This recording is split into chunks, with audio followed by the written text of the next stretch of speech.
নিজের চোখের সামনে নিজের বউয়ের হাতে চকচকে সোনার আংটি পরাচ্ছে পাত্রপক্ষ। এহেন দৃশ্য দেখে স্বচ্ছ দাঁত কিরমির করলো। কয়েক পা এগিয়েই লম্বা ঘোমটা টেনে বসে থাকা মেয়েটাকে টেনে দাঁড় করালো। হাত থেকে সোনার আংটিটা ছুঁড়ে ফেলতে নিলেই বাবা মার উদ্দেশ্যে বলে উঠলো, বউটা কার আব্বু? স্বচ্ছর বাবা ছেলের এমন রূপ আশা না করলেও মনে মনে এমন কিছুই হবে ভাবছিল বোধহয়।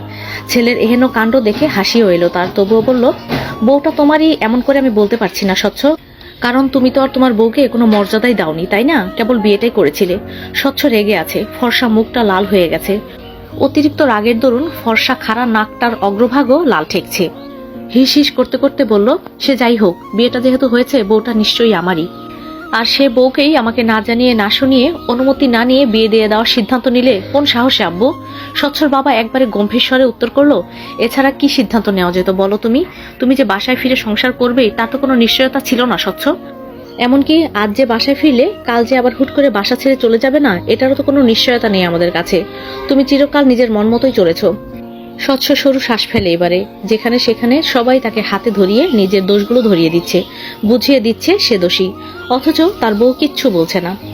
এতটাও শান্ত বউ তার। স্বচ্ছ তাকালো লাল শাড়ি পরা মেয়েটির দিকে, যাকে শিয়া একটু আগেই তার বউ বলে জানিয়ে এসেছে।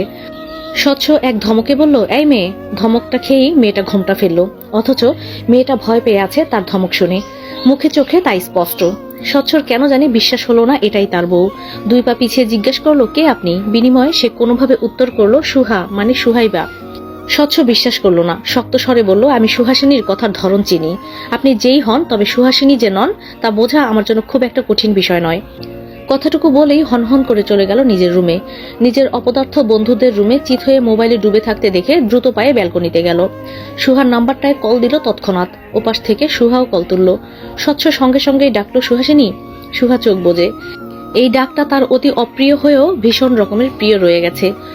প্রথম প্রথম সুহা নামটাকে টেনে সুহাসিনী ডাকত স্বচ্ছ। 4 বছর পেরিয়ে গেলেও স্বচ্ছর মুখে ডাকটা এখনো আছে। তবে আগের মতো আনন্দ হয় না সুহার। আগে যেমন ফোনের অপর প্রান্ত থেকে ডাকটা শুনলেই তার হৃদয়ে আন্দোলিত হতো, তেমন আর হয় না। তবুও নরম গলায় বলল, একটা সময় সুহাসিনীর নামটা আমি খুব আগ্রহ নিয়ে শোনার অপেক্ষায় থাকতাম অস্বচ্ছ সাহেব, অথচ আজকাল আর এই নাম শুনলে বিশেষ কোনো অনুভূতি হয় না আমার। স্বচ্ছ নাক লাল করে তখন বলল, সে কারণে নাকে দড়ি দিয়ে ঘুরাতে চাইছো আমায়? সুহার হাসি এলো, বলল, কি বুঝছে এই কথা? তোমার বদলে অন্য মেয়ে বসিয়ে আমার সামনে এঙ্গেজমেন্ট করিয়ে কি বোঝাতে চাইলে?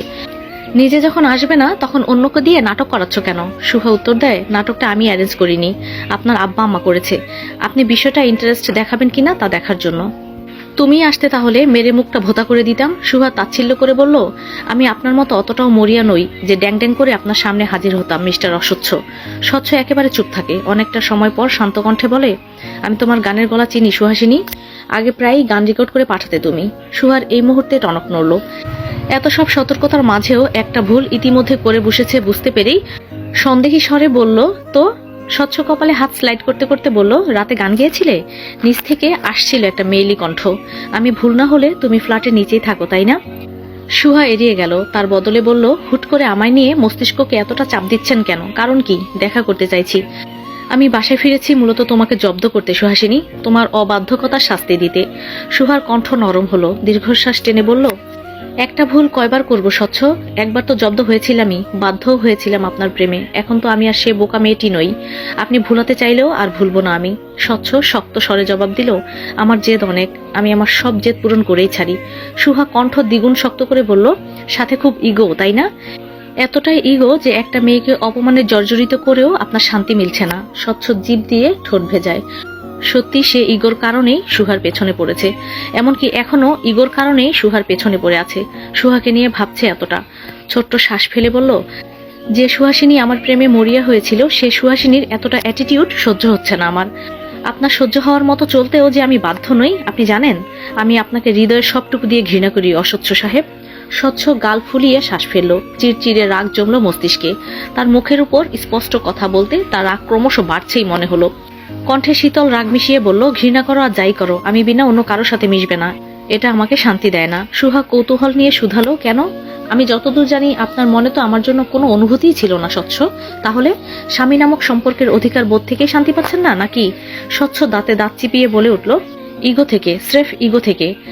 আমার কোন দিকে কম আছে? আমার বউ কেন অন্যের দিকে ঝোঁকার সাহস করবে? নাকি শারীরিক চাহিদা মেটাতে?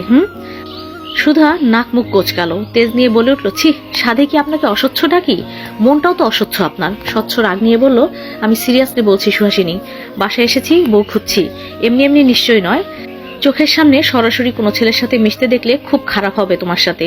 সুহা মনে মনে হাসে, মুখে বলে, আমি কিন্তু 4 বছরে একটাবার কল কিংবা মেসেজে বলিনি যে কোনো মেয়ের সাথে মিশবেন না, কোনো মেয়ের দিকে ঝুঁকবেন না, তবুও মিশেছেন। তাহলে কি ধরে নিব আপনিও শারীরিক চাহিদাটা নেই? কার দিকে ঝুঁকেছি আমি?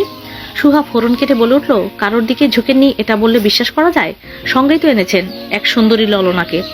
স্বচ্ছ গভীর স্বরে উত্তর দিল, ললনাকে সঙ্গে করে আনলেই ললনার সঙ্গে সম্পর্ক হয়ে যায় না সুহাসিনী। সুহা যদিও মানল না কথাটা, তবুও অন্য প্রসঙ্গে বলল, এতদিন ফেরেননি, এখন এতদিন পর এসছেন কেন? কোন উদ্দেশ্যে?